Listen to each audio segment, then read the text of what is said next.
Hi all, welcome to part 8 of the DP-900 concept series, the final part of this journey. In the earlier parts, we explored data concepts, storage options, analytics, workloads, and processing. In this session, we focus on data visualization, which is where analytics results are finally presented to users and turned into understandable insights. This part brings together everything we have learned so far and show how data is ultimately consumed and interpreted. So, what do you learn? In this session, we'll begin by understanding what data visualization is. We'll then look at the role of visualization in analytics. Next, we'll cover Power BI, including its workflow and data modeling fundamentals. We will explore common visualization types, interactive reports, and finally look at exam style visualization scenarios to tie everything together.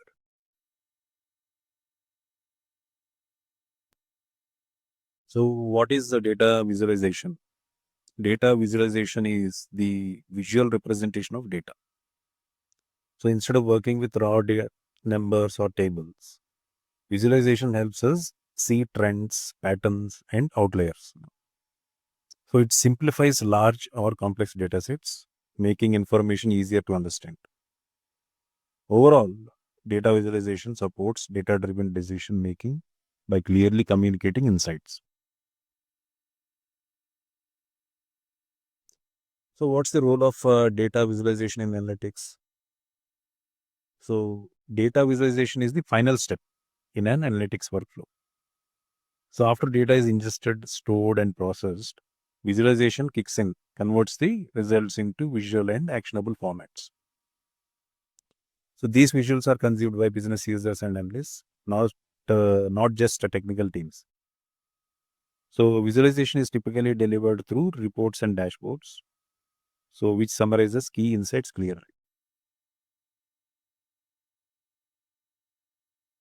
So let's look at Power BI tool given by Azure.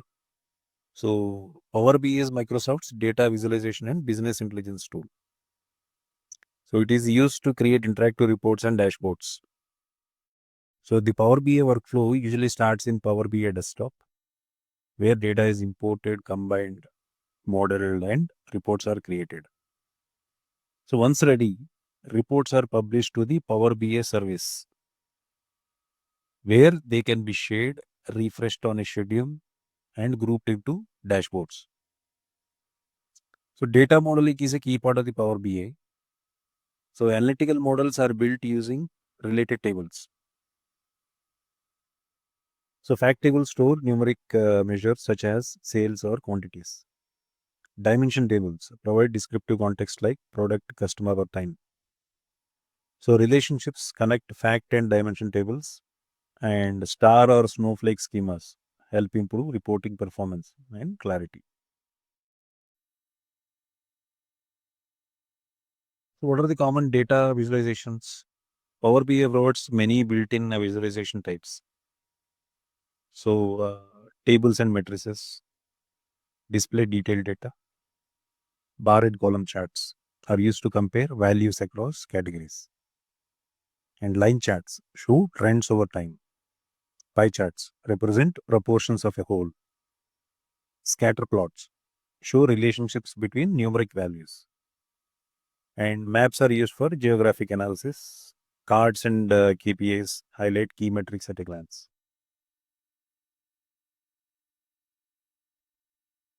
So interactive reports in Power BI.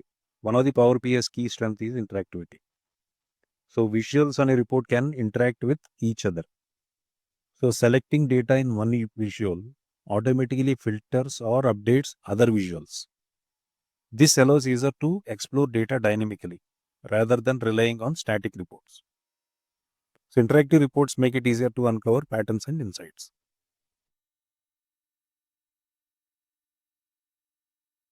So how to choose the right visualization? So it depends on question you want to answer, right? So if you want to compare values, bar or column charts work best.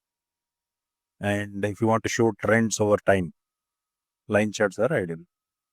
So to show proportions, pie charts are commonly used. So to analyze relationships, scatter plots are useful. So for geographic analysis, again, maps are the right choice.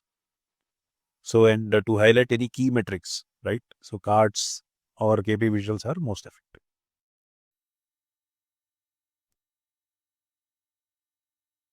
So Power BI in analytics architecture. So in an analytics architecture, Power BI sits at the visualization layer. It consumes processed and model data. So it doesn't consume raw data. That's the key. So Power BI works alongside analytics platforms and data stores, but it does not process or store large data sets itself. So its primary role is to present insights, not to perform any analytics or transformations.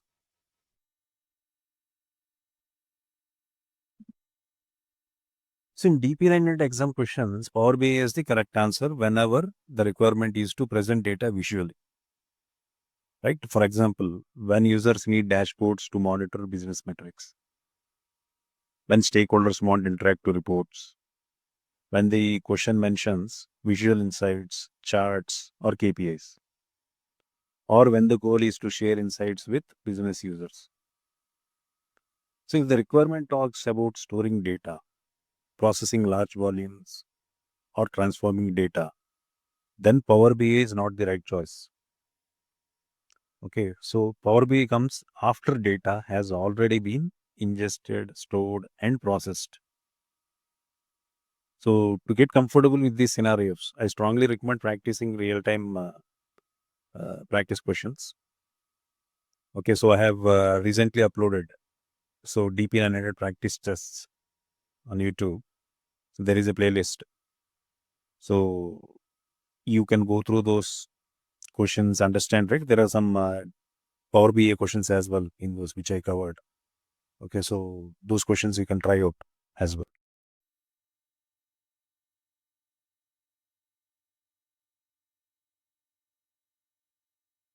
So now the flow is for the exam perspective, right? Analytics follows a clear flow. First, data is ingested, then it is stored, next it is processed and analyzed. Finally, insights are presented using Power BI. So keeping this flow in mind helps you eliminate incorrect options in the exams, right?